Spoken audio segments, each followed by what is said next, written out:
Hey, recruiting enthusiasts, I'm Priyanka, and welcome to Tech Recruiting Unfiltered podcast, a podcast for gaining all the insider knowledge about the top recruiters in the tech industry.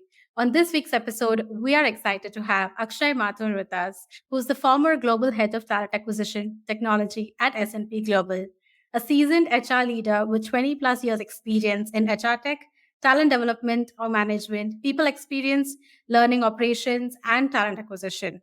People leader with expertise in mentoring or coaching large teams and stakeholder engagement across geographies, and has an extensive experience in financial services and technology across startups and large organizations. Welcome to the podcast, Akshay. Thanks for joining us. Thanks, Priyanka. Thanks for having me. Yeah, how are you doing today, Akshay? As a rains are all over Gurgaon NCR, so Hmm. can't complain much as long as you are in home. If you want to Yeah. venture outside, then it's a little challenging. So far, so good. Yeah, true. And I'm pleased to have you here and to know more about your journey. So, start off, can you tell us a bit about yourself? And I'm curious to know like how your journey began in this industry. Oh, absolutely. Would love to share that. So I started my journey, or I would say my tentacles have been always been in the business. So I Hmm. actually was in the business, part of a data operations, and I've always been a data businesses throughout my life. I had my grounding in data business, moved into learning, training operations, and started doing recruiting as well on the side, and then eventually grew into a talent leader where I managed not only learning but regional and global recruiting of cohorts. Plus, I am a great fan, or I would say a geek when it comes to HR tech. So I've done HR tech implementations on the talent side, be it ATS, be it other talent infrastructure. So that always interests me apart from recruiting, which is my day job, and I love that. So that's been a very fulfilling journey when I look back, and I would have not, or I would, if given a chance, I would not want to change it anymore. Anyhow, I would want to keep it the same the way it has been so far. Yeah, amazing. And you've had a very interesting journey as well. And so what do you like love about what you do that has made you stay in this industry for I think over 2 decades now? I think, to be honest, Priyanka, I think the opportunity to make an impact, I think Hmm. that's what always has been very fulfilling for me. And when I say impact, is that as a recruiter, whether it's a recruiter back in the day or as a recruiting leader, the opportunity I have to probably facilitate role for somebody who's looking out for the next gig. So whether it's a candidate out of a campus or somewhere in the middle of his or her career. So I find it very fulfilling that I can, what all can I do to facilitate that step up for for someone. At the same time, on the organization side, it really helps. I love the fact that I'm contributing by bringing the best talent into the organization and contributing to the growth of the firm. So I try to play the role of somewhere in the middle who is equally invested for the candidate's performance and his or her likelihood of getting the best opportunity, as well as for the firm who I represent to get the best talent which is available, so that it's a win-win situation. And so I feel that the quest to make an impact, which you actually make it by getting somebody the Hmm. opportunity, the job, and the career, and helping in fulfilling somebody's aspiration, I think it's a great ceiling to be in. Yeah, I think you've greatly put it. And so, Akshay, tell us a bit about your passions or interests outside of work and how do you like to spend your free time? All right. So okay, I'm not a big reader, so it's not that I gobble a lot of books and read it. I'm a person who prefers to do bite-sized size reading, and that's what I've done most of it. Hmm. Lately, I've caught up with a lot of these podcasts. So following business leaders, thought leaders, following them up and helping to know more about what's really happening around. I know it's not like a hobby, but it interests me just to keep Yeah. my abreast with what's really happening, not only in the field of HR or recruiting, but in larger ecosystem. I follow the, the capital markets big time, the economy, the world economy, and I have a opinion about things. I think that's one. Secondly, I geek on space exploration. I follow a very closely, extensively the likes of Elon Musk and his venture at SpaceX, or the Hmm. Blue Origin, who has Jeff Bezos as a promoter, as well as to some Yeah. extent the Virgin Atlantic gig around space. But reading about space exploration and what these guys are doing and what they're trying to do also really interests me a lot. Other than that, of course, I, like anybody else, I love to go on a drive. Fortunately, Delhi NCR has one of the best roads, and in the last few years, I would say if you want to crisscross from different cities, the road infrastructure has gone better by almost like 100%. So Hmm. driving is a lot more enjoyable, and that's what I do a lot as well. And apart from spending time with my daughter, who is just now left the nest and has gone for her graduation. But Nice. whenever Yeah. so she comes once in a while, so spending time with her and trying to help her out as she segues her educational journey. So Hmm. these are a few things. And of course, I do catch up with my friends.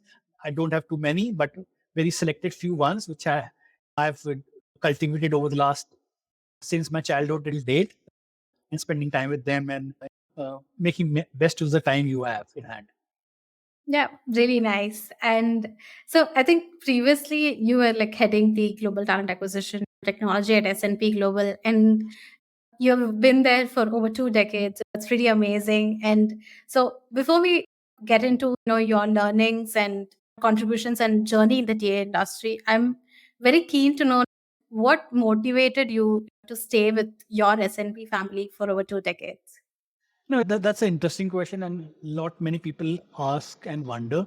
I would say, no, as long as you're getting the growth and Hmm. the interest to be in the ecosystem, I think why to really look for a change. That's number Yeah. one. Number two, I feel that every couple of years, S&P went through a transformation, so that brought more newness in the way of work, added more positivity into the culture. You got to work Hmm. with different peoples across the length and breadth of the organization. A lot of acquisition and diversification resulted in a lot new people coming in and joining, and you get Hmm. to work with them and learn from them. So I think I never felt that I was in the same system for 20 years. Plus, Yeah. just to add that I came as part of one of the acquisitions. Okay. Like you, so I was part of the startup organization, which was eventually bought by S&P. Technically, you see, it's a 20-year tenure, but a Hmm. part of it was also in that startup firm. But honestly, I think if I need to sum it up again, it's learning, opportunity to be yourself, uh, able to bring some change through innovation and excellence, and uh, a spot which keeps you happy. And I think I got all the Yeah. ingredients. Very satisfying journey, I would say, the last 20 years or so when I was with S&P. Yeah, awesome. And so to begin with, I want to understand a bit about how you assess tech talent. So recruiters are always expected to anticipate the industry trends and stay on top of it as well, and keep up to date with the market for securing the best talent out there. So I understand that talent sourcing is tough, especially for the hard to fill in roles. And I want to know like how you go about it, and how does this sourcing strategy vary for say entry level to executive level positions, and what methods have you found successful that you want people to definitely try out? I would say, Priyanka, that sourcing is not a rocket science. I think what's important is that you need to be prescriptive and proactive and predictive to ensure that uh, you're getting the right talent at the right time. I think that's very important. And there these few fundamentals aspects of sourcing. Of course, nowadays it's become a big tech play as well. That you use a lot of technology tools, and I'm happy that we have this because it makes life a lot more easier. But what's Yeah. important, as I said, you need to do your work with your business line to really understand what's the need of the talent. Let's say for in the next quarter or next 6 months or whatsoever, so that you can start working today. I think that's very important, and that's where I think a lot of us get caught up with, because Hmm. when we really don't know what's the kind of a talent demand coming from the business. You face that wall where everyone was recruiting for same kind of talent, and it became Hmm. Herculean to source the right kind of person. But having said that, I think that's important. You need to be predictive. Secondly, I think what's important is that we all of us always cry about lack of talent pools. But one question I keep asking myself, my team, and my business associates as well: what work have we done to really cultivate the talent? Talking about harvesting the talent, but I think we need to make an effort to cultivate it. Right? Cultivation of Yeah. talent. I think there are multifold strategies to that. When you talk about early careers talent at the campus level, you need to be invested with the academia, with the student community, in different forums, and they are like, well, these days academies are also very happy to be partnering with you to really bring the best in their student community. So I think that investment, visibility, probably making a some kind of a influence on the curricula, which is more Mm. attuned to the kind of work you need to do, providing mentoring opportunities to those early career students in the campuses, so with your leadership to help them out to navigate what is expected out of them. I think these are a few things, and the list goes long in terms of when it comes to early career talent harvesting. Same actually when we talk about, let's say, people in the middle career levels. I think what's important is the level of engagement, because Mm. all organizations are not fortunate enough to have the luxury of benchmark of keeping a bench, right? You always go Yeah. to the market on just in time, so then you need to ensure that your visibility is there, your employer branding is top notch, so that people know who you are. Mm. So that networking, relationship building, I think, is a continuous basis. And Yeah. recruiters, not only recruiters, but the business also have to be equally invested in developing those relationships, so that when the time comes, you are able to get into the talent pool and Mm. consider people who you would want to work for you at that point in time. So I think it's a journey, and it's on a continuous basis. Nothing just in time works. Yeah. It is a long haul process, and I would say it is becoming a lot more challenging. I think because with the scarce talent pool, right, and every organization is trying to target the same time to talent pool. It's becoming so chaotic and so difficult because there's a supply constraint that you need to be high on the visibility of the Mm. candidate all the time. So I think that's where for the magic needs to happen to ensure your sourcing works well. Yeah, absolutely true. And okay, so let's say you were hiring for a tech role. What are the key parameters you always have in mind, and how do you like judge if he or she is the right fit for the role and the organization in terms of both hard and the soft skills? I think I would say measuring or evaluating somebody on hard skills is a lot more easier, because you have tools, your Mm. assessment centers, you're assessing other tools, which can, or simple as whiteboard exercises, which can really figure Yeah. out, help you to find out the technical competency of the individual. I think what's more important, and which is most sensitive to measure, is the softer side of sin, right? The cultural compatibility, or the learning agility of the individual. Because you may hire somebody for a scale X, but tomorrow you may need to upskill Mm. the person Yeah. to segue the person or pivot the person to do something else. So I think the learning agility, the growth mindset, and the other softer skills are a lot more harder to measure. And I think so far we still rely a lot more on the feeling of the gut, right? Yeah. Which is, I would say, somewhere 50-50. We need to also have a more data driven approach to validate our gut feeling. Now, so I would say every organization have tried to find out the best way of doing it. Of one way I have understood is that you have those culture audits being conducted timely through pulse surveys, employee surveys, and you end up creating some kind of a culture index. And then Mm. you, as a recruiter, you get the opportunity to benchmark a incumbent candidate with the different aspects of the culture index and see how well the person would be probably a good fit, right? Like Mm. the engagement level. And as I said, I spoke about learning agility and growth mindset. I think that's where it is, but there's a lot to be done in terms of measuring the softer side of it. The hard part, I think, is still easy, and for Yeah. the VCP makes it easier. But I'm still looking for the North Star when it comes to helping in measuring the softer side. There are a lot of products in the market that do that, but I'm not too sure if they are able to do what they intend to. And when it comes to like you said, measuring the and evaluating the soft skills. So far, like from your experience, what kind of assessments have worked well for you? I would say one assessment which I was involved in implementing and then using it as a consumer is a product called Biometrics. I Okay. really love it. It's an AI audited technology.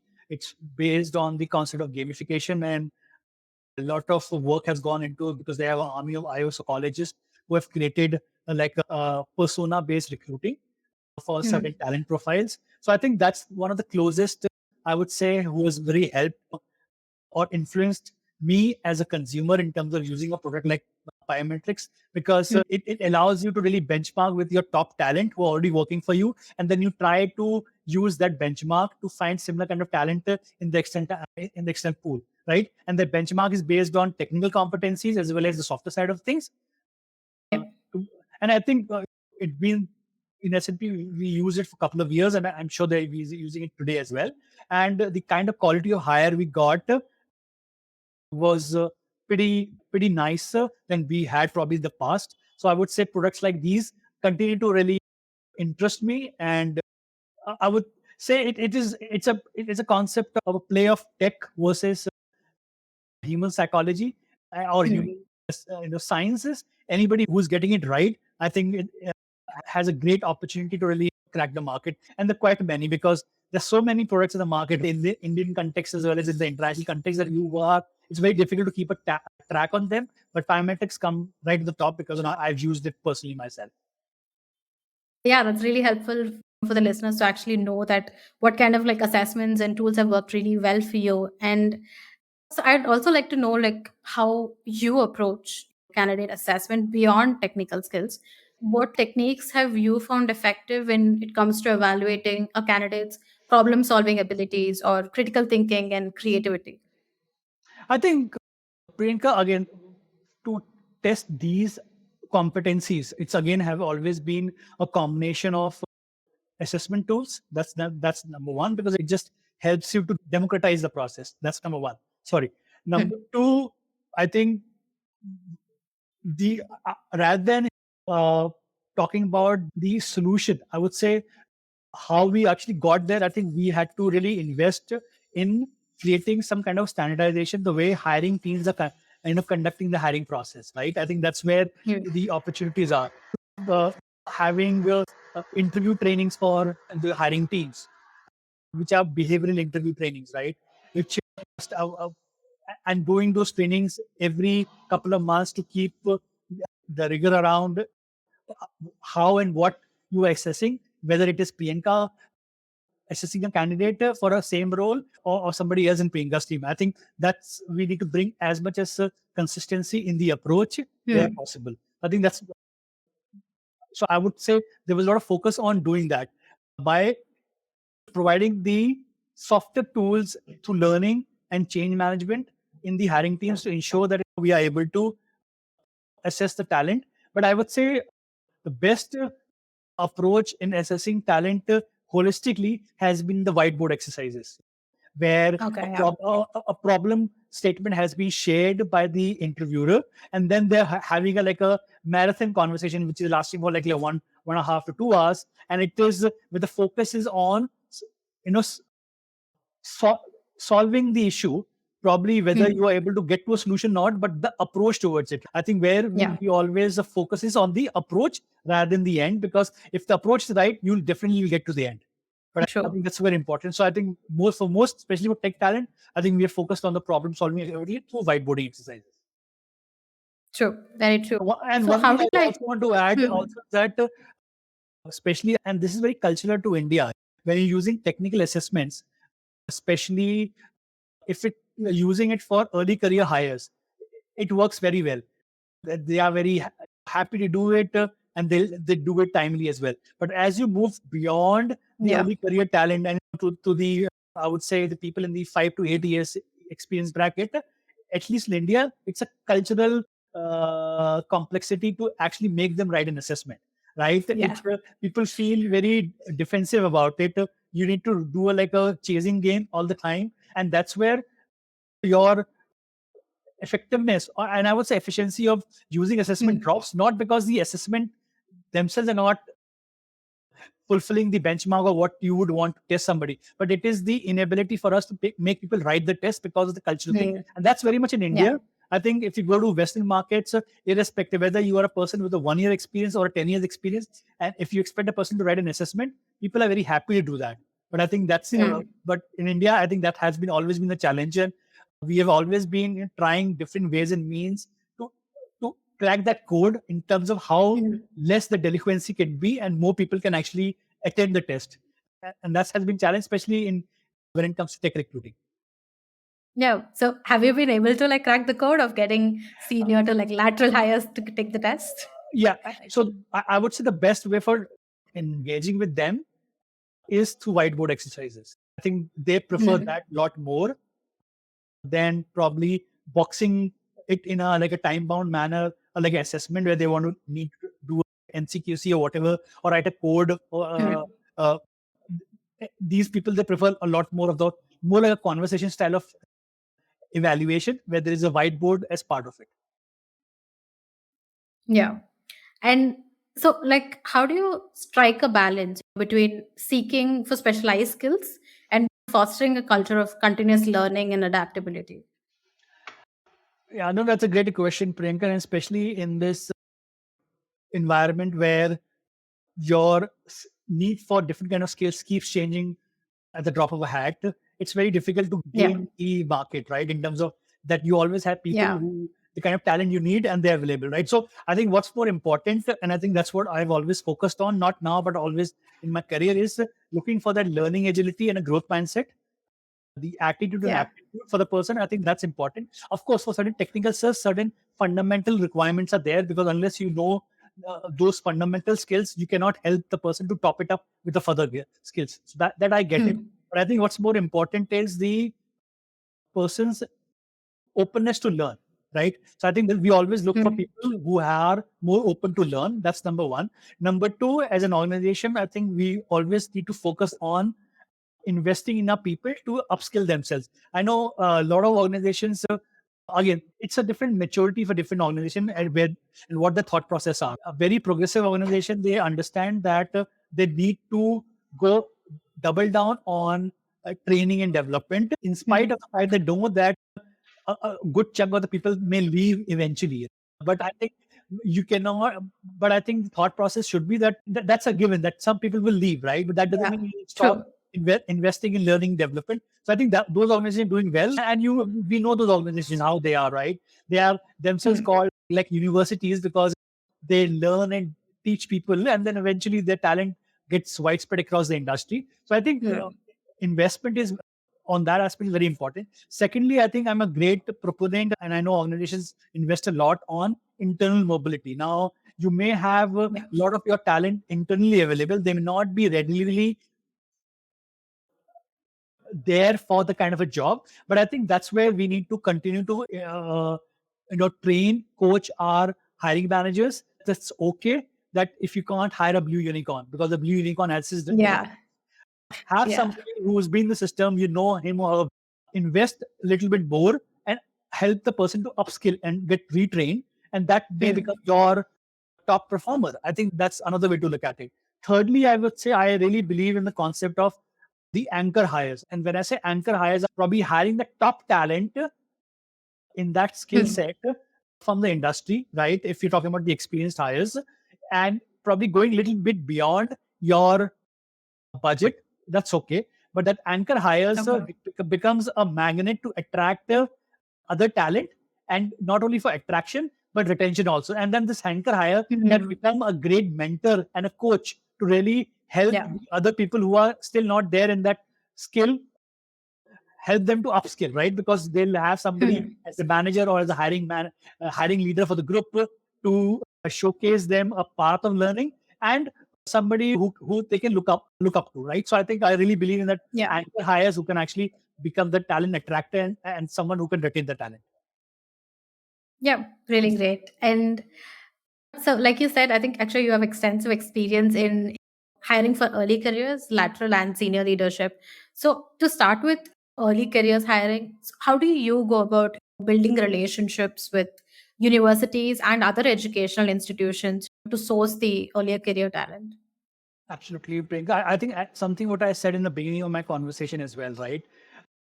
It is a relationship business and recruiting per se, whether you're talking about early careers or any kind of level of hiring, it is a very relationship based function, right? So I think Yeah. what's really important is that we need to have that ongoing interaction conversation with the academia on an ongoing basis. It can't be that you appear only at the time of recruiting and then you Hmm. again fade away once the recruiting season is off, right? And I think so that mindset doesn't work. And I understand that majority of the organizations now work on the premise that they have to engage with the academia, sorry, on a regular basis, right? So I think, Hmm.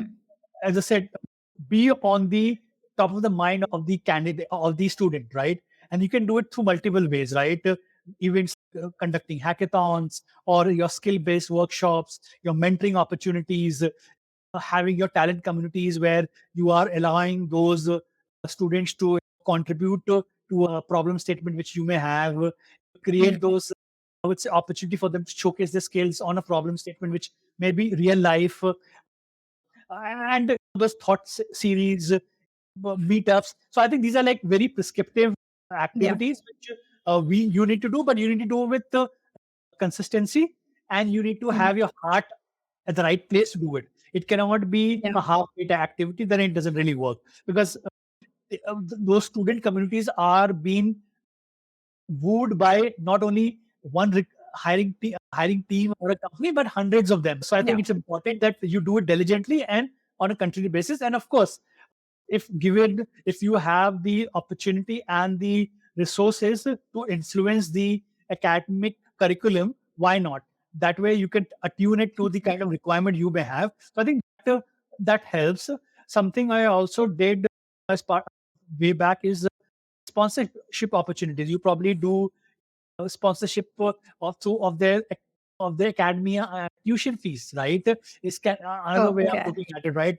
Funding the education in some way or the other. I think it goes a long way in creating a not only making an impact but also creating a positive talent branding. I think something which would always Hmm. in the minds of the individual throughout the life. That's, I would say, early careers, and I would say this doesn't but changes when it comes to mid-level career as well, or the senior level hires, but the kind of engagement differs. The need to be visible is always there, but yeah, your tools will be different, right? Hmm. I think, for example, if I talk about, Yeah. say, senior level hires, it is a little bit more, I would say, white glove service. You need to be engaging with them a lot more. You need to have your exec recruiters who know how to really collaborate with this kind of senior talent, even though Hmm. you may not have a talent need today, but it may come 6 months or next year, or you never know, it may not come in the next couple of years. But that doesn't mean that you should not Yeah. have the relationships going. I think networking on these industry forums, conferences, I think that's another way to uh, have your name and face out in the market, so that you know you're able to sell yourself when the need be. Because if you're just going on time, then you're trying to do oversell, and oversell doesn't work. Yeah. It has to be Yeah. very subtle way of engaging with this talent pool. So I think that's the important way, and I think we all need to create a very persona based branding approach, right? Because what works for a Hmm. early career talent in terms of the communication channel, the or the content of the communication is very different from what you're gonna communicate and through what medium to a senior level talent or to a mid level talent, right? Hmm. Probably a Twitter, let's say, Yeah. for example, may work for an early career talent much more, but for a senior level talent, probably LinkedIn may be a better way of doing it, or in person meeting. I know. And last thing before I actually pause is that COVID has actually taught us to network, but it has taken away the I would say the attraction of networking in person. Those coffee chats, Yeah. those meetups in person. Hmm. I really miss it personally as well. I hope it catches up Hmm. again, because I think nothing can replace a one-to-one or an in-person conversation to network and build a relationship than those remote conversations. But you need to live as the way the I would say the environment dictates. But I think Yeah. that's a piece. I think we should get better with it, because there's nothing that can be replaced by an in-person conversation. Yep, very true. And so how does this like strategy vary for the early career hiring? How does it vary globally? And any challenges you have faced in certain regions? I would say early career, the way of approaching the talent or engaging with the talent is not much different. I would say Okay. the same prescription works, right? So I would say the challenge is not on how you connect with them or the tools you use. I think, and the generation is, these are like all digital natives, right? So in terms of Yeah. the thought process also, not much there's a difference. Of course, there are certain regional nuances, and something very interesting I got to know. For example, in so I was involved in doing talent outreach for our Mexico operation, which is new for us.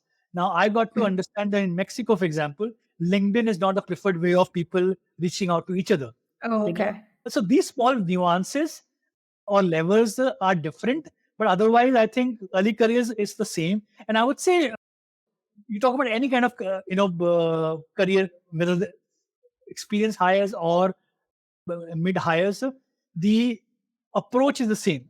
There's no difference. Mm. You need to understand only what are the few things which differ culturally. Yeah. Uh, for example, in Eastern Europe, people prefer to work in a contractual setup. In the sense, they don't want to work as a Mm. full FTE, because as a Okay. contractor, your your tax laws are more favorable. So people Yeah. prefer the relationship of a contractor rather than FTE, unlike probably in India. So I think these are small nuances which are regulatorily compliance related and some culturally, which you to take in mind. But overarching, I think the same principles operates. And coming to senior leadership hiring, I would like to know your approach to identifying and attracting the high potential senior leadership talent. And what are few mistakes you have seen organizations make when hiring for senior leadership roles? I think one couple of things which I think senior level talent always looks for, right, is that the ability to innovate, the Hmm. ability to run the show uh, quite independently, right, and the ability to do opportunity to do a build out. How what I can Yeah. build and grow. I think for senior level talent, they're always excited to do something which can create a difference, where they Hmm. feel they're able to make a mark, right? And I think as an organization, we need to really leverage on this need of the senior level talent and accentuate that, so that you are able to Yeah. create a very attractive value proposition when you're trying to engage with this kind of talent. And and whether it is a tech talent or non-tech talent, it doesn't matter. I think, but these levels are important for, especially for senior level hires. That's, I would say, it's a given. Secondly, when you say about the the mistakes people make in senior level hires, is that you need to differentiate your way of recruiting for a volume hiring is different Hmm. approach than to a senior level hires. I'm not Yeah. saying that one single recruiter cannot do the same job, but I think either you make them learn the intricacy of how the recruiting works for these two different subsets, or you Hmm. separate the team and have exec level recruiters who are doing executive recruiting, because Yeah. as I said, it's a little white glove service. It's a little slower process. It is a lot more, I would say, high on account management kind of a, or a client services or client relationship management kind of a role, where you need to play it out with a lot of high emotional intelligence, Yeah. and you need to do like a sell. I think today recruiting is all about sell. I'm not saying that you don't need to do the sell to the to the entry level talent, but I think what's important is the way you approach, right? So I think the Yeah. approach to sell the idea, the ideation, I think that's important. They're also looking for high level of engagement, high level of Yeah. engagement with equally people with a senior talent in the organization with whom you can make them engage with, right? have a conversation so that they can get to understand what's the kind of a talent already the organization hosts, because that would be a great attractor to them to work in an ecosystem which has a like-minded people. Yeah. I think that's important. And I say there's a degree of calmness with which you need to operate. I think that's important. Hmm. When you're going to shop, I think it's we need to learn the intricacy which the luxury brands follow when you're doing Okay. executive hiring. I think that you need that kind of a sensitivity and way of operating to not attract them and engage with them. And so, how do you like balance internal promotion versus external recruitment when it comes to these leadership positions? I think Priyanka, these talent dynamics really the business strategy dictates it. I think that's very important. Okay. But as a talent leader, I think it's very important for us to continue to engage and advise our our business teams to focus a lot on external versus internal talent equally. I think it's very important. The easiest for a hiring manager is always to say that go and let's look outside. I think because they find it Yeah. the most. But I think the approach should always be the first look inside. Unless you're Hmm. looking for a skill which you don't have in the organization, and you're trying to build that skill stack in the organization, then you know that there's nothing, and you need to seek somebody from outside. But Yeah. that's not the case. I think always one should look internally, even though we there may be opportunities where you would need to add little bit more upskill up to the leader. They may not be there 100%, but that's okay.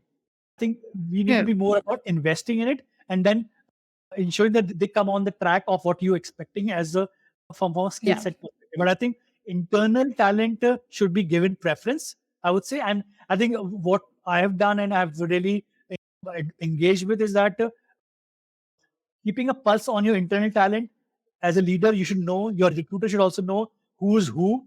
At times, do a tap on the shoulder. I've done it umpteen times of tapping on the shoulder and encouraging somebody to apply for a role because I feel this person could maybe would be really apt for the Hmm. role, and then selling the candidacy of that person to the hiring manager as well, and then trying to do the matchmaking. So I think that's very important. Hmm. And uh, organizations who continue to focus on developing their internal talent through skill upgradation, focusing a lot on learning and development, I think their mobility numbers are much more higher and their retention Yeah. rates are much more higher. They have a less attrition, Yeah. engagement level of employees are high, and you'll find long tenured employees. And those Hmm. organizations are doing well on their when you look at the balance sheet as well. So I think it has to be fine True. balance, but try to focus more on internal talent before blindly going for an external talent. Yep, absolutely true. And so I think when it comes to hiring for senior tech roles, what are some key attributes you look for in the senior talent that may differ from the entry level or the mid career roles? I think of one is which is okay. I think cultural aspect, everything is given. I think whether you're looking for a top senior level hires or looking for an entry level hire, it's the same. There's no difference. I think what's more important is for senior level talent, the thought leadership the person Hmm. bringing. I think that's very important because then as I said, the ability to innovate, the I would say the ability to lead change I think would be to see the attributes of what they've done in the past, where they have made probably decisive change or transformation in their previous roles. I think that becomes very Yeah. important. I would say the human aspect. I think that's a given. You need to be empathetic. Hmm. You need to be True. a leader who believes in the philosophy of servant leadership and situation Hmm. leadership. Somebody who's very high on DEI. I think because if you have people who are passionate about diversity and inclusion, and their action speaks about their intent on diversity, I think Yeah. that's a very important attribute for a leader when we're looking for a senior level hires. And I think yeah, that's where it is. Apart from of course the givens of the technical competencies, all that, I think it is important. I would Yeah. say purpose alignment, value alignment, these days every hires is looking for, whether it's a senior level hire Yeah. or junior level hire or mid level hire. I think that's so these attributes are given. I think, but I would say these are few things which a senior level talent would need to bring in, or we would need to look for, hiring for such senior roles. Yeah. And so, how do you make your company look attractive to senior level talent in a such a competitive tech market? See, I think what's important and something I think many organizations have already realized that you need to have a persona based talent branding strategy, right? One size doesn't fit all. So I think that everyone has largely understood. And as I said, opportunity to innovate, opportunity to operate where they can bring their thought leadership, they get the required legroom to run the show, something they where they get to build out from the ground up. I think that's something which very really attracts the senior level talent. And as a recruiting team, one needs to ensure that you are able to project and market that these aspects very openly and clearly to Hmm. get their attention. But also, more importantly, I think senior, like any other higher senior level talent, is also very keen on the what's the vision of the organization, the purpose Yeah. with which they're operating. A lot of senior level talent these days are also focusing on the environmental social governance aspects of the firm, right? That how Hmm. sensitive they are to, or I would say not only sensitive, but how serious the firm is about the ESG footprint, and Yeah. what they intend to do in the next couple of years, and make a difference in the sustainability phase. Hmm. I think that becomes very important. Plus, of course, everybody would want to work for a firm where which is profitable, has a great runway for many years, and is a stable organization, which is something any candidate would look for. And there is no difference when it comes to senior level talent. True. And so, what are a few major hurdles you have faced during the entire tech hiring process over the years, and what approaches helped you like tackle them? See, the one which comes at the top of my mind is during COVID, right? Where with Hmm. every organization moving into the digitization transformation, that the tech talent became so scarce. And tech Hmm. talent across the spectrum of experience, whether you're talking about, I would say, early career talent to mid or senior, of course, I think was very challenging. And something which I think I have tried to do and work successfully for us is one is that working on the concept of what I call the proactive talent pipelining, right?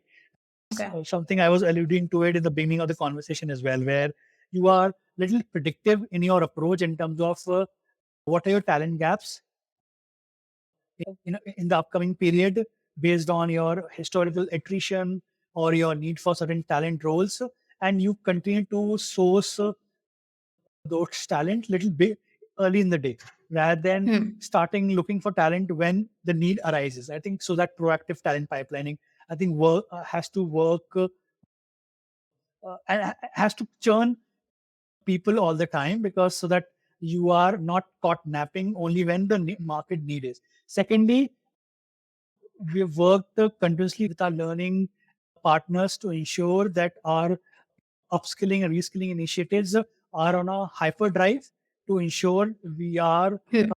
creating that pull off for people to upskill on certain skill sets and segueing them to career lattices or career paths, which are, of course, something they are seeking, but also Hmm. that aligns with the need of the talent for the organization at any given point in time. And that becomes your source for talent Yeah. through internal mobility. So I think Hmm. I would say that is there. Thirdly, continue to have certain, I would say, relationships with your external vendor partners. I think that their relationship is also very important, especially when you are looking for certain scarce talent. Because certain, I would say, nooks and corners of the talent market which you cannot reach. You need to rely on your vendor partners to do that for you, right? Yeah. And you need to find a very fine balance between the two. But I think they can become your eye and ear and your additional helping hand to find and source talent for you. So I think that becomes another tool in your arsenal to employ in such a talent scarce market. Thirdly, as I said, continue to up your ante in terms of drumming your beats around your employer branding through your talent marketing channel. Use the power of your employees to do branding on behalf of the organization. I really feel that what a marketing or branding team or the or sales team or the recruiting team can do, it still will fall short. So you need to use the power of your employees to be the Yeah. brand ambassador and then use their network to accentuate your branding message. So I think, and I've always utilized it and I've always really pushed the bit in to make that happen. And people like to do that. I've seen that employees are very gung-ho about being the brand ambassador and play the triumph of the organization they operate. So use them very well and give them all the tools to do that. It's something which we develop, for example, a hiring manager toolkit or a brand or a recruiter toolkit or an employee toolkit where they can actually use collaterals from those toolkits as part of the branding message when they are doing their bit on, let's say, on LinkedIn or a Facebook or whatever the medium would be, but use their power. I think because their reach would take you to the places where probably you cannot reach. So I think that's one which I'm Yeah. really very excited about to use it all the time. Really great. And it's very important to stay up to date with all the trends and the market as well. So, how do you stay updated on the latest sourcing as well as the entire recruitment techniques? I think in today's time, it has become, I would say, a lot more easy to keep yourself updated about what's really happening. I think through these, whether you're using channels like LinkedIn, now you have ChatGPT, you have the Hmm. opportunity to read so much about what's the thought leaders have to say or get to know about what other organizations are doing it as best practices. And so I think there's no replacement of doing those readings, following the web, and trying to know who's doing what. I think that's Yeah. one. Secondly, of course, these networking opportunities, these industry forums. Now a lot of them are happening now offline as well. So whether it is offline or in online networking forums are also important way to really know what's happening and who's doing what. Secondly, also I feel that these opportunity to know and learn and implement should not be just left to the leaders in the beginning in the team. It should be encouraged to be done by each and every recruiter also. I think that's Yeah. important. Something I've always been a big proponent of encouraging our recruiters to do their bit of learning and upskilling themselves. And thirdly, I would say do some dollar spend in Hmm. getting yourself and your team trained on certain new technology or new skill set within in the world of recruiting or otherwise. I think that's important. For example, I know there's a lot of courses now out in the market of using, let's say, generative AI tools like ChatGPT in recruiting. I would want that every recruiter should learn that. Yeah. Organization should be ready to pay for the fees, and you should be open to learn. So I think that these are the ways of keeping yourself updated and upskilled. I think that's important. And there's no replacement of taking some time out to read, write, and observe Yeah. to know more what's happening around you. Yep, greatly put. So you are involved in developing the global TA strategy for S&P. So what were like some of the key factors you always considered and when developing a TA strategy and the crucial areas you think are often overlooked by companies? I think a strategy, as I said, it is never ever in isolation from the business strategy. So the business strategy always dictates your talent strategy or your recruiting strategy. So that's a given. So I think what's really important and always have been my uh, now prescription to follow is that be very closely involved with your business leaders and with your people partners to understand what's the real need, right? I think that's important to understand. Then the question which we need to ask and get an answer to it is build versus buy versus borrow. I think that's important. So you need to get this right. It's not that you need to always follow one. It has to be a combination of all the three approaches when it comes to from a talent recruiting strategy. Thirdly, if you're talking about a greenfield project, then it needs a different lens. You need to put it to understand if it requires a ground up build out, right? Because if you're Yeah. going into a new market, then I think what's important is to understand the regulatory compliance aspects of that of the local market.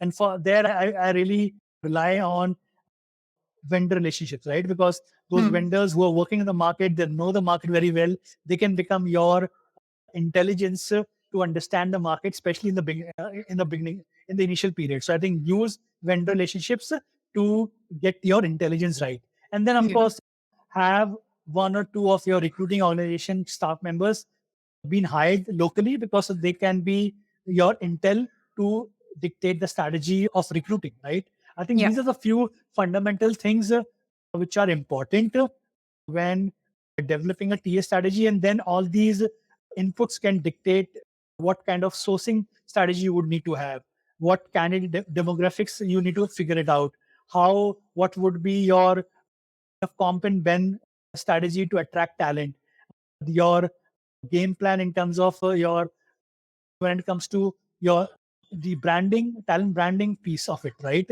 Because your messaging has to also touch the mind space of the individual on the ground, which could be a different individual because of culture from a cultural aspect. So I think Yeah. all these data points would dictate your TA strategy, which of course, as I said, counts on your how you're going to source, what you're going to source, and how and what you're going to do to attract that talent. I think so that can come up, but these are the fundamental things which will help you to develop a sound strategy. And that's where many of the organizations at times they falter because they jump the gun and they try to really they end up not doing this, I would say, ground up exercise, and they just land up in the market to hire talent, and they face difficulties to attract talent because they don't understand how the local dynamics work. Yep. And then you end up changing your game plan, but that results in wasting a lot of time. So probably invest time beforehand, and then you have a lot of tools. I have used one such tool which I really swear by. It is called Talent Neuron. Earlier it was with Gartner. I believe Gartner has sold it. It helps you to give demographic talent market Okay. insights for the of any region in the world, and this do a lot of data scraping from public sources, government sources, and so on and so forth. So that can become one of your, I would say, data points or data sets when taking a decision on what the talent strategy should look like. Hmm. Rightly said. And so, how can companies like ensure that their talent attraction strategy is appealing to different generations of talent, from boomers to Gen Z? I think one is important to have a very data-driven approach to find out what attracts to whom, right?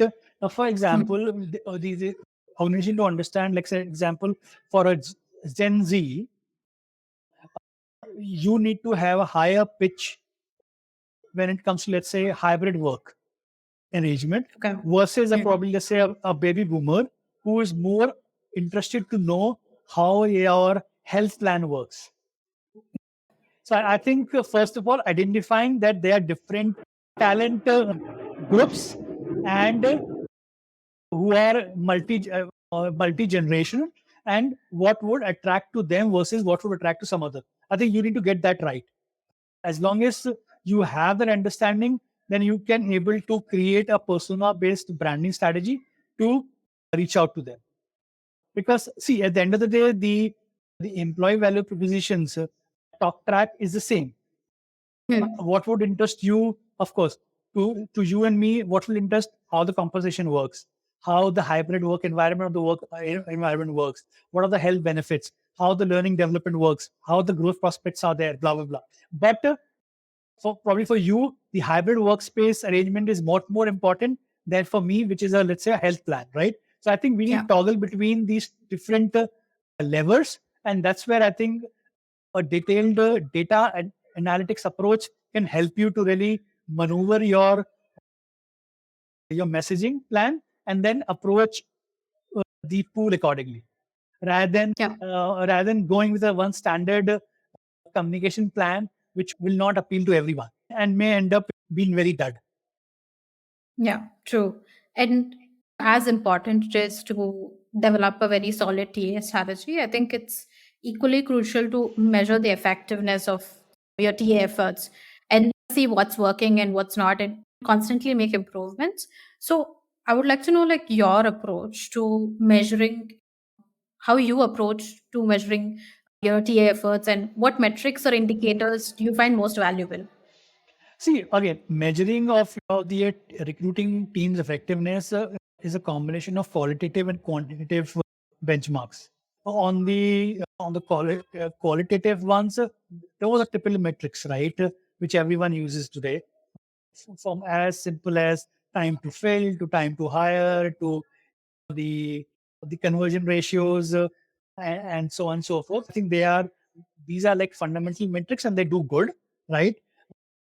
But what is important and where many of the recruiting teams or recruiters they miss the point is contextualizing it. I think because if you are whenever you're trying to present data, unless you contextualize the data through a rightful storyboarding, it will not make sense. So I think that what's important is that set it in stone, but help the people who are trying to consume it what really entails, because one on one can be two and one on one can also be 11. So you need to bring Hmm. that aspects very clear in front of the consumer or the client. I think that's important. Secondly, I would say the other measurement which I really believe in is the survey feedback. The surveys which Hmm. are conducted on candidate, on hiring managers, I think they provide you a great deal of inputs in terms of their experience, because I really believe on the fact that people never forget how they were made to feel, Yeah, right? true. So I think so, and I think a lot of inputs you can get through these surveys as well. So that becomes a very important, I would say, data set for me when I'm measuring effectiveness of our recruiting teams. And thirdly, I would say your recruiters or your the tier leadership need to have a very strong relation going on with the business, so that your conversations which are happening, whether they are happening bi-weekly, monthly, whatever the cadence may be, I think Yeah. the conversation should revolve on problem solving, right? On ideation, right? And not on just pushing the numbers and saying this is what it is and letting people imagine on their own what does it really entail. Have a meaningful contextualized conversation, something which is future centric, feed forward, which is solution oriented conversation, where you are providing advice. You're not working on the premise of just doing a transaction from point A to point B, because Yeah. because business is seeking your support in the advice, not Hmm. on what they asking you to do and you do it. That they can then probably make anybody do that. What they Yeah. expect from you is ideation, conversation, thoughtfulness, and then solution oriented mindset.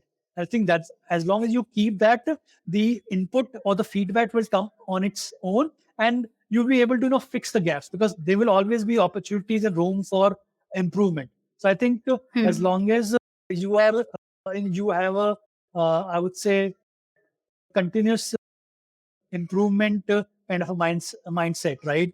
I think that's Yeah. important. You are following a data driven approach in figuring out gaps, and consider your client, whether in this case the candidate or your hiring teams, as paramount and keeping them at the center of it about whatever you're doing, I think then you'll be able to fulfill the expectation and really partner with them. True. Very true. And the importance of quality of hire, it cannot be overstated, and it impacts various aspects of an organization's success as well. So how do you measure the quality of your hires? Yeah. See, quality of hire is it's a little bit tricky as a measurement, but I try to keep it very simple. For me, a quality of hire is Hmm. dictated by how the person is actually performing once the person is on the organization, right? Now, we need to first, it's important that first 3 to 6 months, you need to negate what the person is contributing. Because a typical hire, whether it's an entry level hire or a senior level hire, 3 to 6 months is the time when the person takes to absorb and be part of the system, right? So I think Yeah. performance or contribution in the 6 to 12 months period is a good indicator of what's the kind of quality of talent you are able to hire. I think that's important. Yeah. And then continue to measure it on an ongoing basis. That's number one. Number two, I think also what's important is that your retention rate, Yeah. your retention or your attrition numbers within, let's say, people in the first year of tenure or second year tenure and blah blah blah. I think that's also great data point to measure the quality of hire. Hmm. Thirdly, I think also it's important is that once the person is in the system, how the person is navigating into different job roles, opportunities. The internal mobility rate is also, I would not say in totality, but somewhere it gives you a sense of the kind of hire you did, right? Because if somebody is able to segue into a different job, into a role within a couple of years, it again is a reflection of the kind of person you hired in the Yeah. beginning. So I would say these are a Hmm. few things which are early inputs to give you a sense of how that the quality of talent you seeked and you absorbed in the system. And so I don't think there is anything more frustrating in recruitment than candidates dropping off after an offer has been made. In most cases, I think the recruiters go through the arduous process of sourcing the relevant talent, and then they spend hours to improve the candidate experience, only to be left empty handed. Understandably, like there are some things that even the best recruiters can't control, but I think certainly we can take steps to reduce the drop offs. So, Akshay, like from your experience, what are few effective methods to increase the offer to join ratio, and any tips or examples you want to share with us? Surely. First, I would want to share that, and I'm sure a lot of your audience would also know and Hmm. must have experienced it. The offer drop earlier, it was more of an India phenomena, right? Yeah. But we saw offer drops happening across the geography at the height of COVID. So I think that was Yeah. interesting, including the US market. Now, you rightly said it's a reality, and it continues to bog us down. The effort have always has been or should be to reduce that number as much as possible. I think Hmm. one is that uh, give a wide glove experience to the candidate, Yeah. because if you are able to give a very positive candidate experience during the hiring process, that would in itself create a great pull, because the candidate would understand that this is how we treat not only the candidate but our employees. So I Hmm. think that would continue to keep the attraction and the pull. That's number one. Number two, know, the it's not only the job of the recruiter but also the hiring teams to Yeah. continue to keep the candidate engaged once the offer is rolled out, right? Hmm. And there has to be a positive engagement, not just engagement in terms of chit chatting once Hmm. in couple of weeks, but probably doing some kind of a soft onboarding, right? And Hmm. creating that kind of a interest in the candidate, that once you are in the system, you'll get to do this, do that, you're going to learn this is what you do. So you will create that kind of inquisitiveness in the candidate mind by Hmm. having a very meaningful conversation every couple of weeks, and especially important for the hiring teams. And something which I think worked very well in the past as well, we've done it, is that what we call the buddy program, where Yeah. we have the hiring teams appoint a buddy who is in constant connect with the prospective joinee, along with the Hmm. recruiter, of course, and then there is a reporting out happening, so that we can keep a pulse on the sentiments, and if there are any red flags coming up, so that you can work a little proactively to reduce a red flag from popping up on somebody's candidacy. Other thing I think what's also important is that keep your talent pipelining proactive, right? Do Yeah. not only rely on just one candidate, who probably always keep a what we call a silver medalist. So I've always proponent and we practiced that keep the silver medalist candidate, or the number 2 or number 3 candidate warm all the time. Right? Yeah. So if there is an offer drop, you don't need to start from the scratch, but have this person rolled out the offer, so that of course you will lose some time, but not as much as going back to the sourcing board. Yeah. True. I think that's another one. And then the other thing, of course, which are the primary hygiene factors, are like you are competitively being given a offer. You have branding engagement. Well, those hygiene are there. Apart from this, I think few other things which you're going to take as steps will definitely help in reducing the offer drop rate, and we have experienced it. So I'm not saying it theoretically. In practicality, we have practiced it and we have seen positive basis points when it comes to offer drops. Yeah, that's really great insights. And so I want to touch up a bit upon more on the candidate experience. And nowadays, I think providing top notch candidate experience has become a must for companies. And feedback is one of the most crucial elements of a candidate journey, yet it is often overlooked. So I want to know from you, what are some key areas you would say companies should prioritize when it comes to candidate experience, and how can they effectively measure their efforts as well and constantly improve it? I think this is one space where more is less. So I think Yeah. that's what I would say. Treat, approach your candidate experience as the way you approach your client experience. There's no difference. I think as long as you keep the same approach, I think then you're doing it right. I think that's important. Secondly, for candidates, so not, nothing is far more disappointing is ghosting them. And ghosting at times, it's not deliberate, but sometimes we overlook it. So I think what's very important is that keep the process very agile in terms of shorter turnaround time as much as possible. Keep the person engaged and informed about each and every baby step which is taking place in the hiring process, so that there is a high degree of transparency and openness. So that person is not assuming that what's really happening with my candidacy. I think that's important. Also, from the fact that I know these days it's becoming a little difficult, but we need to go back to it's not a total, I would say, in-person hiring process, but there has to be a hybrid hiring process. Somewhere Yeah. you're bringing the person in the office as well, at least once in the process, so that creates a big attraction and a pull for person. And you, as a recruiting team and the company, also gets to showcase who you are. I think wherever there's an opportunity, I think one should do that.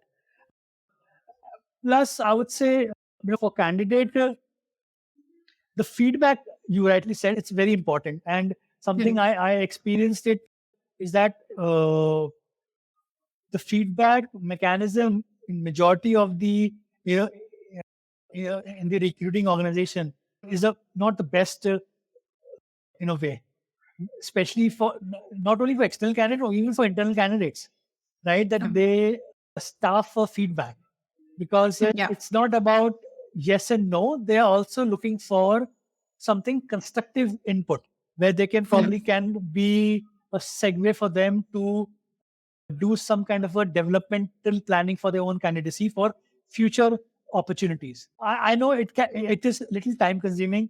It is at times a difficult conversation to happen, but I would really encourage everyone to find a sweet spot where you are providing some constructive feedback Hmm. than a Yeah. mere yes and no.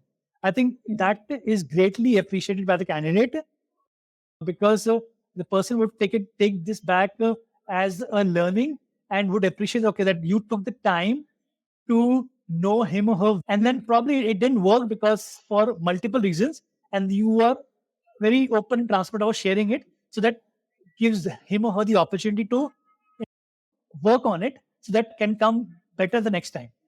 Yeah. So I think feedback mechanism has to be 360 degree, and I think that's where your survey process works very well, because you may falter at times. You need to probably look with a very, I would say, deeper sight on your feedback surveys, and then take Hmm. out gaps which have been spoken about and fix it, because candidate would really appreciate it. Nobody is expecting you to do be 100 on 100. No, Hmm. you Yeah. may end up slipping out somewhere or the other, but as long as the person feels that your intention is right and you are intending to do good, even if you falter a bit, they'll give you the benefit of doubt. Yeah. I think that's important. Yeah. Rightly put. And in the current time, I think one of the major challenges faced by organizations is to retain their valuable and talented employees. So, can you share any examples of successful strategies you have been able to implement to retain the tech talent? I think whether it is tech talent or any kind of talent, right? I think what's important, which everyone seeks today, and is a great glue to be with the organization, is the opportunity to do innovative work, Yeah. opportunity to learn and develop into a better professional, opportunity to move in in his or her career and into a newer, better, bigger role. So a strong, so I would say learning and development, internal mobility opportunities, and the canvas to innovate and do something out of the box, right? Yeah. Which is aligned to the person's purpose and value. I think what's very important is that everyone today, especially the new generation, is asking that question, that okay, and trying to measure or evaluate an organization based on how this company is fitting in my value system. Is it my Hmm. value system aligning with the firm's value system or not? And they Yeah. are making a decision whether to work for an organization based on this a lot, especially the newer generation. So I think as an organization, we need to continue to really listen to them, engage with them, and make changes so that their value proposition with the organization value proposition always remains aligned. True. Yeah, very true. And yeah, I wanted to talk to you about the learning and development, like you mentioned. So I think with automation on an unstoppable rise, I think conventional skills are likely to be rendered obsolete sooner or later. So the need to, I think, encourage learning and promoting a culture that values skills and knowledge has never been more important. So how do you identify the learning needs or the skill gaps within an organization to shape the L&D strategy, and how do you ensure that it accommodates different learning styles, especially in a diverse and multi-generational workforce? I think what's important to understand in today's context is that people are looking for on the go bite-sized learning. I think Mhm. Yeah. so. I think that's a given. People are looking for a blended or a hybrid learning approach, and because I think, and that's the most efficient way of operating it. Now, when it comes to identifying, learning gaps, of course, we have different mechanism where you can actually, through your smart workforce planning, figure out your current state with the future state of your work, and then whatever the delta is, the delta of that skill which you need to fill. Hmm. Now, so nothing is attractive to individuals if you give them the, rather I would say, democratize the learning path, and you do not make it siloed based on, okay, if you are a techie, then only you can pick up a course, let's say, in something to do with technology, but rather Hmm. democratize it and make it open, and let the people choose what they would want to really aspire to learn Yeah. as their next skill. And I've seen multiple examples and situations where people coming from a non-tech background, they Hmm. actually were so interested to pick up the technical training or technical career path that they moved into, let's say, from a data analytics, they learned, let's say, RPA skills, that is on automation.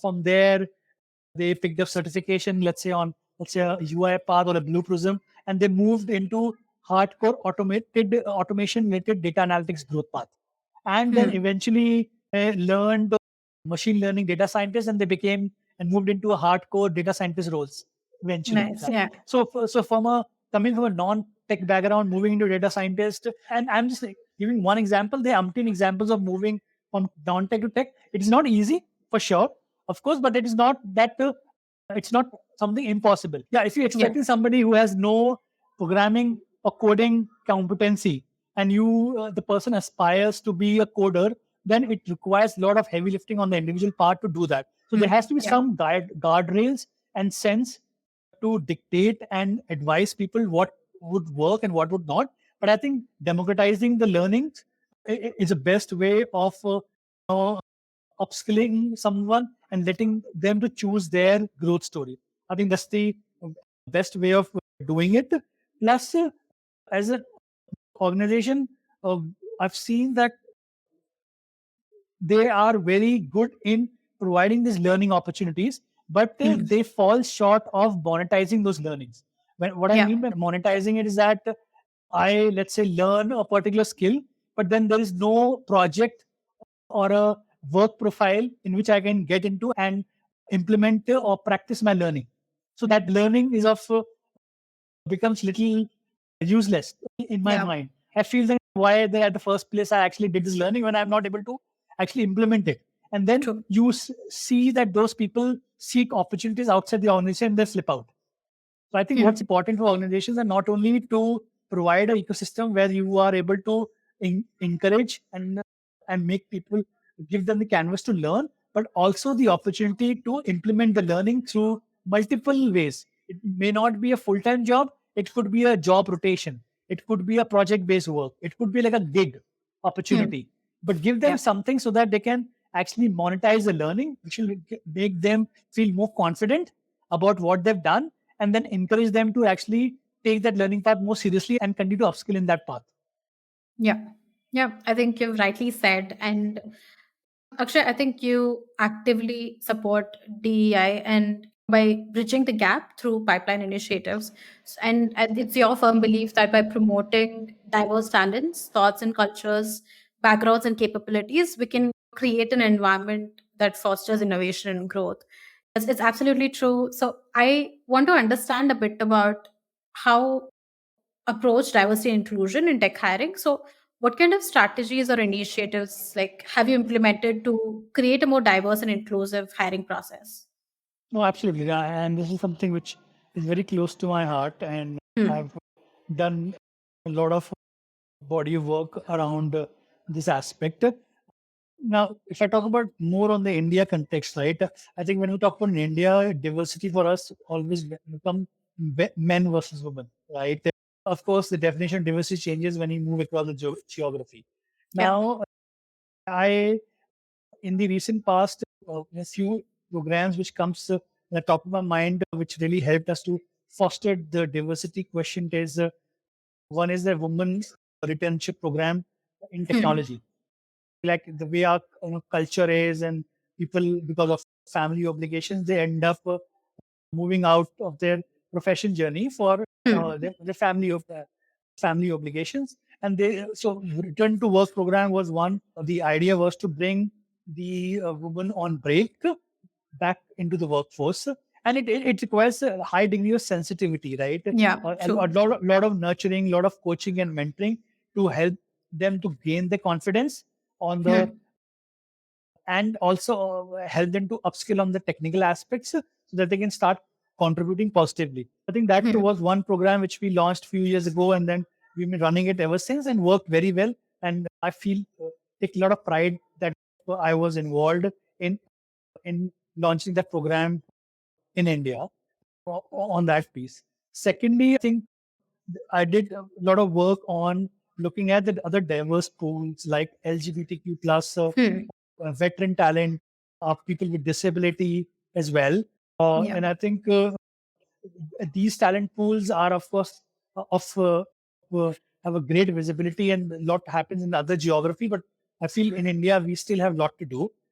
And to get into these talent pools, I felt the best way of doing it is that of forming some alliance with firms which are specialized and work more extensively in these fields, right? I we worked with a couple of vendor partners for LGBTQ plus PWD as well as veteran talent, not only to get insight on this kind of talent pool, but also they became instruments in helping us to and taught us the sensitivity around dealing with this talent pool. Also helped Hmm. not only training our recruiters of how to manage this talent pool, but also our hiring managers how to really interact and engage with them during the hiring process, and Yeah. subsequently when we hire them as full-time employees, right? So I think Hmm.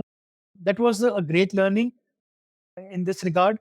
For example, if I talk about veteran talent, something learned that that veteran talent, we always understood veteran talent is going to be good and absorbed well in HR and admin roles. But Yeah. I don't know how many of us know that veteran talent is a great fit in technical jobs, especially around cyber securities under True. technical project management. There's a good pool of talent to be hired for these kind of roles. I didn't know about it before I started engaging with this pool through our vendor partner. So that was a revelation for me.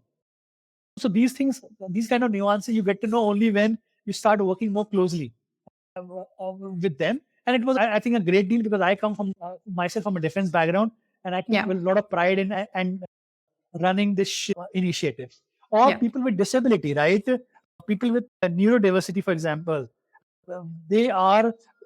I don't know how many of us know people with neurodiversity. They are well suited for hardcore data analytics jobs, right? They Hmm. are, they can be one good data scientist, machine learning specialist, or people working with pure numbers on the non-tech side, right? So they have that strong inclination and skill to do that kind of number crunching roles. I didn't know, but I got to know about it, and then we start absorbing them in those kind of job roles. So I think um, more is less in this space, and it's a continuous effort which is required. Also, I feel that we need to, not only the recruiting team need to work in silo, but involve the employee resource groups of your company, because Yeah. your employee resource groups can really be your eye and ear and marshal the resources and create that kind of a ground swell up kind of a movement within the Hmm. rank and file of the organization, so that you can get great support in running those initiatives. And you know and they are great partner in this journey. So I think I've experienced it, and I will always encourage individuals, teams, and the recruiting organization to work with your ERG partners in the equal footing as you work and collaborate with your external vendor partners when it comes to diversity hiring or recruiting engagement. Yeah, I think you've led some really amazing initiatives and yeah, you've done really great work as well. Done a fantastic job. And so over the past few years, like how have the perceptions of DEI changed within the tech industry? I think, as I said, if I talk about from India context, the perception, I would not say perception, it is more about the awareness is getting better. I think Yeah. awareness is getting better as it's a reflection of the openness and in a society itself, right? I think Hmm. that is also helping and fueling this awareness. And then people are themselves are becoming more sensitive about the DEI aspect. And I would say the big momentous thing happened, which it made it a more like a day-to-day conversation, was the Black Lives Matters, which happened in the US at the height of Hmm. COVID. I think Yeah. it brought the subject in the mainstream conversation. and especially including India as well. I think I give a lot to that because that generated a lot of interesting conversations among people and Mm. helped the cause. So I would say that's the big change. And then with there's a lot of investment organizations also doing in uh, having this conversation as part of the mainstream, right? Mm. Because it's not just about diversity of on the sexual orientation. It Yeah. is also about diversity of thoughts. It's about diversity in the back of the social economic background, right? So diversity is of different aspect, and I think people have started recognizing it and they Yeah. have started respecting it. I think that's the change, and there's a big momentous change happening in India as well, of course, where the conversations have now gone beyond of men versus women, but Mm. focusing on other kind of diversity, which I spoke about, especially on the LGBTQ plus, which is, if you see, is a great talent pool for us to harvest and cultivate. Yeah. Uh, and then something which I think we need to do it big time. And it is also, if you see, especially Generation Z, they're a lot more attuned to the conversation and the practice around inclusivity. I think Mm. it matters to them a lot more, and I think which is a good thing. So I would say it is becoming a more a day-to-day conversation. It's a conversation happening now in everyone's drawing room, which is good, and it'll continue to foster from here. Yep, absolutely true. And the like we discussed a bit earlier that employer brand is very important and how crucial it is to build a strong employer brand. I would like to know a bit about the unique or innovative employer brand initiatives you have led in the recent years, and as well as how you ensure consistency of your brand across multiple regions or countries to make sure it's dynamic and fresh, and especially like in an ever evolving talent landscape. No, of course, and something which has always been of great interest and passion to me. I think what's more important, and I've always ensured that to work closely with my talent branding, communication, marketing team partners, because at the end of the day, they are the specialists, and you would need Hmm. their advice and counsel to do the right thing. So I think, and that's what I've done, worked with them very closely day in, day out to ensure our messaging goes out to the right audience at the right time, the right place. Uh, so I think that's important. Secondly, I feel, which I've always encouraged, is using the power of your people or your employees to be there because they're the biggest brand advocate. Yeah. So you need to really ensure there is a, I would say, institutionalized process where we not only encourage our employees to be the brand advocate, but also give them the tools necessary to giving it to each and every employee, ensuring that the branding guidelines, everyone is aware of it and they understand it well so that they are Hmm. doing the right thing. I think that's important. Also, having our recruiting team learn, work closely with the branding marketing team as like I'd say join from the hips to work in Hmm. tandem to really continue to message the your talent branding messaging outside on a day-to-day basis, and everyone need to think like a marketer and a sales guy. I Yeah. feel that recruiting is one job that it is as if somebody wants to segue one's career into sales and marketing, one can do it as a recruiter because recruiter's Hmm. job at the end of the day is of a sales and marketing person, right? Yeah. So True. if somebody is shying away from that, I've done that and I'll continue to do it of encouraging people to not to shy away from this and develop this as a skill set. I think Yeah. that's important because at the end of the day, you need to think like a marketer as a salesperson to seek the right kind of support and counsel from your branding specialist to do this day in, day out. Nobody else can do it for you. So I think I've always practiced it, thought about it, and encouraged my teams to do the same. And I think it has always worked well for us. And see the messaging, Priyanka, in terms of what needs to message out to which geography. I think it'll continue to be on the guardrails, will be your global Yeah. pitch, but there will be certain Mhm. nuances which could be localized, right? Which would be based on certain sensitivities around cultural customs, regulatory environment, compliance, and so on and so forth. So you need to be aware of it. And then you have, see, and to be aware of it, you have help. You need to ensure that you ask for that help on Yeah. your your partners on the ground. But to keep a global, consistent communication with a, I would say, little bit of a slice of localized approach. True. Yeah, very true. And so, how does the employer branding impact the quality and the quantity of the candidates you attract? I would say, you know, a lot in today's time, especially in the market which is so chaotic, where there's a Mm. supply constraint. You Yeah. need to continue to differentiate yourself from the other, right? And in that effort, you need to have your branding game top notch. Yeah. Otherwise, it is, if you're not in the if you don't capture the mind space of the talent, then you have lost the battle. About going overboard, but with your, it's not about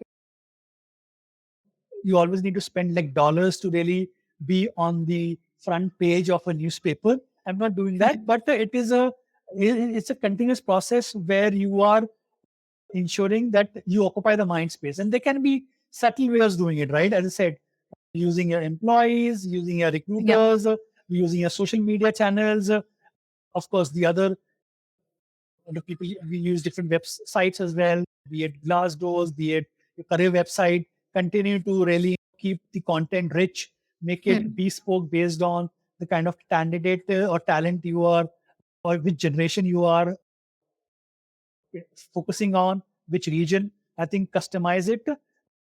I think that do, so the concept or the fundamentals of branding, which for years the advertising industries has mastered. I think one needs to really imbibe those strategy and use Yeah. it in your talent marketing and messaging. But it has to be continuous. You cannot take a break. It could be Right. that there's a spike of highs and lows. That's okay, but ensure Mm. that you are always capturing the mind space with relevant content, which is productive and which resonates with the end customer or the client. It has to be purpose driven. It cannot Mm. be fakey. It cannot be boisterous. It has to Mm. be very humane and very grounded. People Yeah. appreciate that. Yeah. And yeah, consistency is the key. And I want to touch a bit upon the employee experience as well, because it's more important than ever now, as a lot of companies are struggling with it and its prioritization as well. So, what are a few key elements you would focus on which makes up a robust and holistic employee experience strategy that will address both the professional and the personal needs of its employees? I would say go start with the basics first. I think listening is very important. Yeah. I think, and there are different mechanisms through which you can listen to your employees.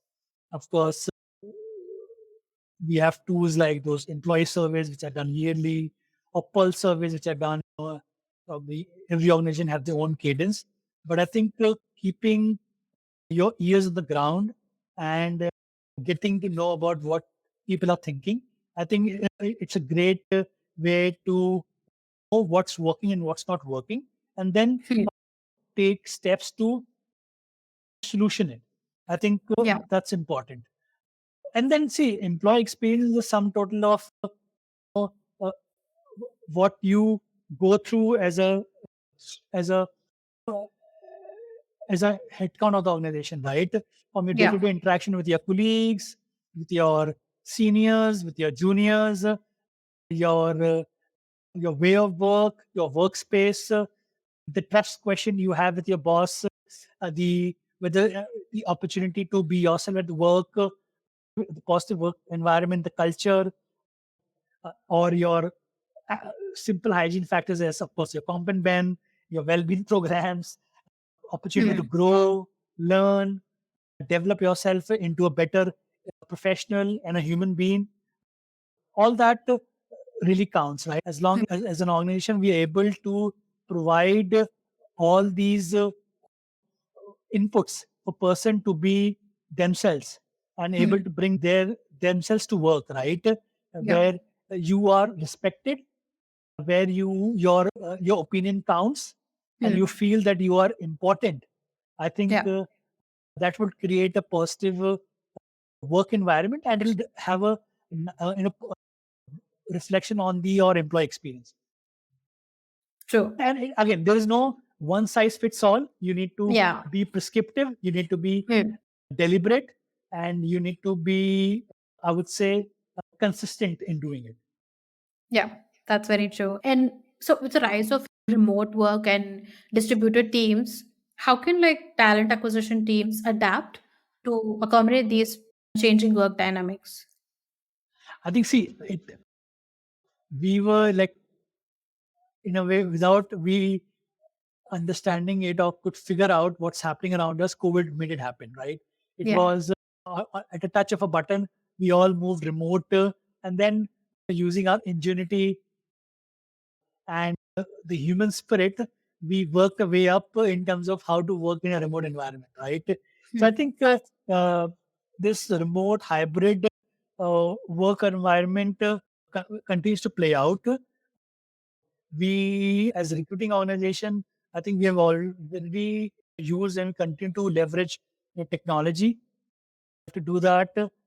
Of course, probably one simple tool which I think a lot of us are using is virtual interviews, which probably was not heard so much. I think we Hmm. used to do a lot more in technology recruiting than any other kind of recruiting of doing those phone conversations or phone interviews rather than in person. Earlier, all round used to be like in person, yeah, unless the person is a Yeah. outstanding candidate, for example. So I think necessity is mother of innovation, as I said. So I think it Yeah. has already taught us, and these collaboration tools through uh, through tech, which came up, especially in the last couple of years, have been of great help in really working in this remote kind of environment because you need tools for not only for communication but for collaborating, touching base with the employees, with the prospective candidates. So I think it's important, and they've been great here, and it continues to, I think, evolve.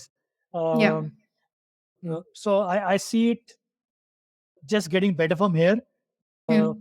from where we started off uh, from the COVID times. Yep. True. And so, actually, you've been in the leadership role for many years now. So, could you like share with us a few lessons you have learned being a leader and any tips or advice you have for folks who want to take up leadership roles? I think what's important is that listening is an important skill to be a Hmm. leader. I think you as an individual don't know everything, and you need to be very understandable about it. That so you need to have the heart and the sensibility of listening to your people and then using that collective knowledge before taking a decision. So I think listening is very important. Yeah. Secondly, I think you need to lead from the lens of of empathy. I think there is no replacement to that, and I think COVID has taught us a lot more. Yeah. All second, thirdly, I feel from a leadership style, which I believe, when I practice it, is servant leadership, where Hmm. you do everything to ensure to create an environment for your team, for your clients, for your people, where they can thrive and operate from a vantage point so that they can be successful. Yeah. Because if you provide them the ecosystem to thrive, and you trust them, they'll do good and make you a superstar. True. So Yeah. give them the opportunity to be successful and you be successful yourself. So I think give them all the tools necessary to do a good job. I think that's the servant leadership. And thirdly and lastly, I would say situation leadership. Hmm. Sometimes you need to think on your feet and respond rather than uh, respond and act the way you say, okay, this is how I always act, or this is how I Hmm. always behave. Yeah. Sometimes you need to be very situational. And for that, you don't need to be leader. Out of a given situation, anybody can rise from the ashes to be a leader and True. Yeah. show up guiding path to n number of people who would want to follow you. I think these are the few things which I have learned, and I always try to practice it and try to disseminate it as my learning to people who like to listen to me. Yeah, I think those are some really great lessons and tips you've shared. And yeah, I think we've discussed a bit earlier as well that it's very essential to maintain good relations with both internal and the external stakeholders. But I think more often than not, there's always a communication gap and a disconnect between the stakeholders. So, what is your approach to building strong relationships with the hiring managers as well as stakeholders to ensure a smooth recruitment process and successful hires? I think whether it is me doing those conversations or my recruiters on the front line, I think one thing which is very important is openness, transparency, and communication. I Yeah. think and continue to invest in relationship building. Hmm. I think there is there's nothing else which can dictate you to or ensure you're able to run the show confidently and successfully. Be the messenger of negative news yourself rather than Yeah. let anybody else be the messenger. I think, Hmm. and whenever you are the messenger or when you're sharing the information, as I said, contextualize it. People really appreciate if you contextualize it and give them the reason why this worked and why it didn't work, and they'll give you the benefit of doubt. And Hmm. also, more importantly, look for opportunities to generate value right at the beginning, right at the Hmm. initial period of developing the relationship, Yeah. because because you generate that value, you showcase the value that would create a lot of respect in the eyes of your stakeholder or your customer or your client, and they'll Hmm. actually work hand in hand with you to mitigate a potential obstacle, Hmm. which probably if you do not have their confidence, then you may end up doing the job yourself. Yeah. So true. And I think in today's rapidly evolving digital landscape, businesses are constantly seeking innovative solutions to gain a competitive edge. And talent acquisition is one such area that has seen a significant transformation, and recruitment and hiring have been evolved from traditional methods to more sophisticated ones due to the advent of generative AI. So it's helping reshaping the talent acquisition function and revolutionizing the way we identify, attract, and retain the top talent. So, what are your thoughts on this? I would say still we are watching the space, how it is going to evolve. So the jury is yet to be out. Yeah. But if I see it, the initial spurts, I think it's going to make life a lot more easier for the recruiting organization, because Hmm. a lot of your mundane tasks you can take support of the generative AI solutions to do that for you. And that Yeah. time saving which you are able to gain, you can invest in relationship building and Yeah. talent advisory and doing the account management, which is Hmm. of dire need uh, in today's time than ever, than probably focusing a lot more on transactional activity. So I think generative AI will free you up to do a lot more value add and be a true talent partner to your business and to your candidate as well as to your hiring manager. And yeah, it's the industry is constantly evolving, and the advancements and the changing job market demands are shaping the future of recruitment. What emerging trends and technologies do you anticipate will have the biggest impact on the way we hire and retain talent? And how can recruiters be prepared for those changes? I think generative AI, we just spoke about it, right? I think the Hmm. biggest change which is coming in is in generative AI.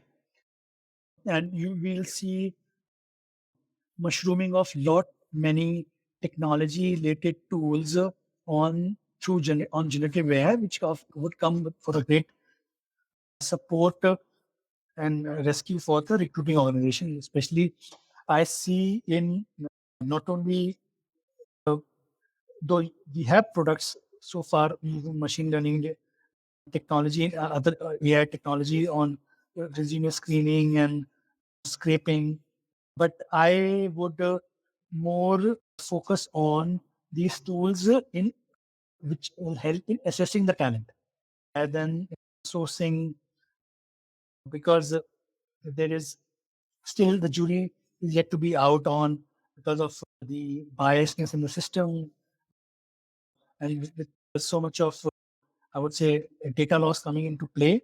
I think we need to still watch the space how these uh, AI technology continue to evolve, because of the landscape around diversity and biasness, right? But when it comes to evaluation, I think it's going to be of great help. There are already quite many of such tools which is helping you to measure different kind of skills within the candidate profile and connect with the kind of need of skills an organization have and do the kind of right matching to a great extent. And I can see continue to this to thrive.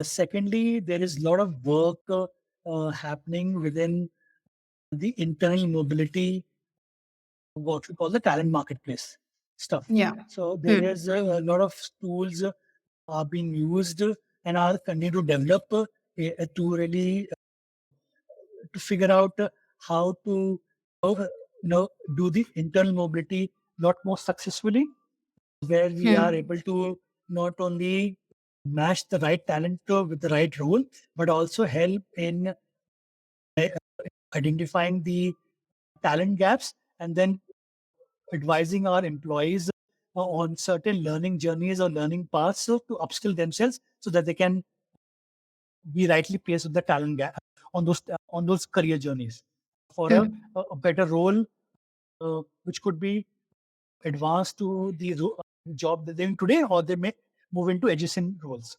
So I think that's another one. I feel. So, thirdly, there's so much of work going on and continue to get advanced on the within the field of people analytics. It has come a long way, and these generative AI models will continue to flip our people analytics capabilities, and in turn, these people analytics capabilities would really help us to follow a more deeper data driven approach when it comes to recruiting, especially as I was talking about earlier in the conversation about predictive analytics, right? Where you are a little bit more forecastive in your approach, where you are probably will help the recruiting organization not to be reactive, but lot more proactive. And that's where people analytics is coming to our aid as a recruiting firm. And I'm very excited about it. True. And I think a recruiter will need to possess a wide range of skills and qualities to succeed in this dynamic and rapidly changing world of recruitment. So, what skills and qualities do you think will be most important for the recruiters in the future? I think I say future is now. So those skills are required now, also not just in the future. Yeah. And those are more to do with soft skills than the hard skills. Skills like being adaptable, agile. You need to be very tech savvy to understand newer technologies like AI, automation. Uh, You need to be very high on emotion intelligence to understand candidates' needs and motivation.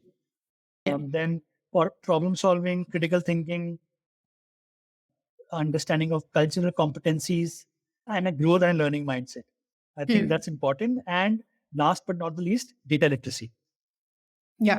Because uh, unless you are, and I'm not saying that you need to be data geeks, you need to be comfortable with data so that you can contextualize it. You can do a good storyboarding so that you can have a meaningful conversation with your stakeholders and do uh, a solution ideation with them together. So I think that's where the data literacy would be very well needed. Great. And before we wrap up our conversation, I wanted to ask you, Akshay, so your experience in the industry goes back to 2 decades. So can you tell us a bit about how the industry has changed over time from back then when you started out to fast track to today? I've seen the world of recruiting where there were no ATSs. Yeah. to now where there are ATSs which are not only intuitive, they are a lot Hmm. more predictive, and they need to evolve. So I think it's a great time to be in, and Hmm. I'm very excited about the future in terms of what more technology is going to bring in for making the life of our recruiting teams a lot more easier and effective. Uh, Yeah. but I think all the more what's important that will continue to be the primary skill is that of the recruiter. You need to be still very human in your approach. You need Hmm. to Yeah. what can I do to ensure I am creating a positive impact in the life of that candidate. You need to think like a candidate yourself. If I'm on in his or her shoe, what am I going through? What are Yeah. those challenges, the thoughts, I